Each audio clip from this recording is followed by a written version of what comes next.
Welcome to my channel, Health Tech Highlights. কালোজিরা তেল নিগেলা sativa গাছ থেকে আসে। এই ছোট ফুলওয়ালা গাছ এশিয়া, মধ্যপ্রাচ্য এবং পূর্ব ইউরোপের কিছু অংশে জন্মায়। মানুষ কয়েক শতাব্দী ধরে লোকচিকিৎসায় কালোজিরা ব্যবহার করে আসছে। বীজগুলির স্বাদ সামান্য তেতো। এগুলি প্রায়ই রান্নায় ব্যবহৃত হয়, বিশেষ করে ভারতীয় এবং মধ্যপ্রাচ্যের রান্নায়। নিগেলা স্যাটিভা গাছের বীজ চেপে কালোজিরা তেল তৈরি করা হয়। এই তেলে থাইমোকুইনন নামক একটা শক্তিশালী উপাদান আছে। থাইমোকুইননের অ্যান্টিঅক্সিডেন্ট এবং প্রদাহবিরোধী গুণ রয়েছে। এই গুণাবলী বিভিন্ন স্বাস্থ্য উপকার দিতে পারে। হাজার হাজার বছর ধরে মানুষ বিভিন্ন রোগের চিকিৎসার জন্য কালোজিরা তেল ব্যবহার করে আসছে। পেটের সমস্যা থেকে শুরু করে ত্বকের সমস্যা, সবকিছুই এর মধ্যে পড়ে। আধুনিক বিজ্ঞান এখন এই ঐতিহ্যবাহী ব্যবহারগুলির সাথে তাল মিলিয়ে চলছে। গবেষকরা কালোজিরা তেলের সম্ভাব্য স্বাস্থ্য উপকারিতা আবিষ্কার করছেন। অনেক দীর্ঘস্থায়ী রোগের মূলে থাকে প্রদাহ। প্রদাহের বিরুদ্ধে লড়াইয়ে কালোজিরা তেল আশাব্যঞ্জক ফলাফল দেখিয়েছে। গবেষণায় বলা হয়েছে যে এটি শরীরে প্রদাহ কমাতে সাহায্য করতে পারে। এটি বাত এবং অ্যাজমা রোগীদের জন্য উপকারী হতে পারে। ডায়াবেটিস একটি বর্ধমান বিশ্বব্যাপী স্বাস্থ্য সমস্যা। কালোজিরা তেল রক্তে শর্করার মাত্রা নিয়ন্ত্রণ করতে সাহায্য করতে পারে। কিছু গবেষণায় দেখা গেছে যে এটি ইনসুলিনের প্রতি সংবেদনশীলতা উন্নত করতে পারে। এটি ডায়াবেটিস ব্যবস্থাপনায় একটি মূল্যবান উপকরণ হতে পারে। মস্তিষ্কের স্বাস্থ্য সার্বিক সুস্থতার জন্য অপরিহার্য। কালোজিরা তেলের স্নায়ু রক্ষাকারী প্রভাব থাকতে পারে।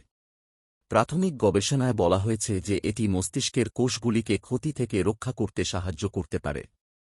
এর ফলে আলঝাইমার এবং পার্কিনসন রোগের মতো অবস্থার উপর প্রভাব পড়তে পারে। কালোজিরা তেল মুখে খাওয়া যায় অথবা ত্বকে লাগানো যায়। উপযুক্ত মাত্রা ব্যক্তি এবং চিকিৎসাধীন অবস্থার উপর নির্ভর করে।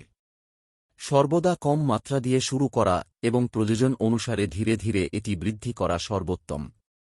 মুখে খাওয়ার জন্য সাধারণ শুরুর মাত্রা প্রতিদিন আধা থেকে 1 চা চামচ। এটি খাবারের সাথে নেওয়া যেতে পারে অথবা পানীয়তে মিশিয়ে নেওয়া যেতে পারে। কালোজিরা তেল সাধারণত বেশিরভাগ প্রাপ্তবয়স্কদের জন্য নিরাপদ। তবে কোনো নতুন সাপ্লিমেন্ট নেওয়ার আগে স্বাস্থ্যসেবা পেশাদারের সাথে পরামর্শ করা সর্বদা ভালো। ত্বকে লাগানোর জন্য কালোজিরা তেল সরাসরি ত্বকে লাগানো যেতে পারে। এটি শুষ্ক ত্বকে আর্দ্রতা দিতে বা জ্বালা কমাতে ব্যবহার করা যেতে পারে। কিছু লোক এটি ব্রণ এবং একজিমার জন্য উপকারী বলে মনে করেন। মাথার ত্বকের স্বাস্থ্য এবং চুল বৃদ্ধির জন্য এটি চুলের চিকিৎসা হিসেবেও ব্যবহার করা যেতে পারে। ডেমসাও বা ডাইমিথাইল সালফোক্সাইড একটি প্রাকৃতিক যৌগ যার অনন্য গুণাবলী রয়েছে। এটি সহজেই ত্বকে প্রবেশ করতে পারে এবং অন্যান্য পদার্থ বয়ে নিয়ে যেতে পারে। এটি কালোজিরা তেলের জন্য একটি কার্যকর বাহক হিসেবে কাজ করে, এর শোষণ এবং কার্যকারিতা বৃদ্ধি করে। যখন কালোজিরা তেল ডাইমিথাইল সালফোক্সাইডের সাথে মিশ্রিত করা হয়, তখন এটি কলাগুলির গভীরে প্রবেশ করতে পারে। এটি এর চিকিৎসা উপকারিতা বৃদ্ধি করতে পারে। তবে ডাইমিথাইল সালফোক্সাইড সাবধানতার সাথে ব্যবহার করা গুরুত্বপূর্ণ।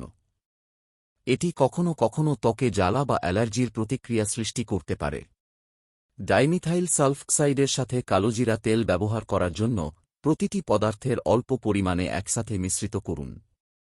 মিশ্রণটি আক্রান্ত স্থানে লাগান। ডাইমিথাইল সালফোক্সাইডের কম ঘনত্ব দিয়ে শুরু করা এবং সহ্য করার মতো হলে ধীরে ধীরে এটি বৃদ্ধি করা অপরিহার্য।